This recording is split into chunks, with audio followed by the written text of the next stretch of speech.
One of the biggest mistakes that Korean learners make is that they use honorifics on themselves. In Korean culture and language, honorifics exist to raise the other person's status, not your own. For example, if you were talking to or talking about the CEO of a company, then you would refer to him or her as 대표님, right? However, if you are the CEO, you never call yourself 대표님, you call yourself the 대표. 저는 이 회사의 대표입니다. But to anyone else that's not yourself, you would say 대표님이 오셨습니다.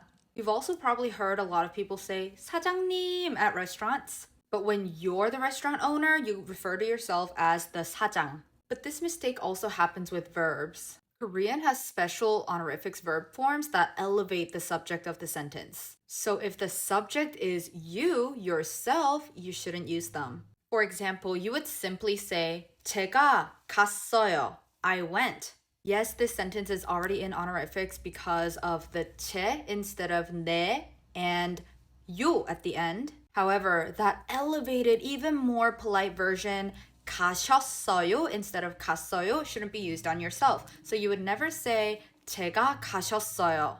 But if someone else is leaving, it's very normal to honorifically elevate that verb and say 대표님이 가셨어요. So just remember, in Korean, you raise the other person, not yourself.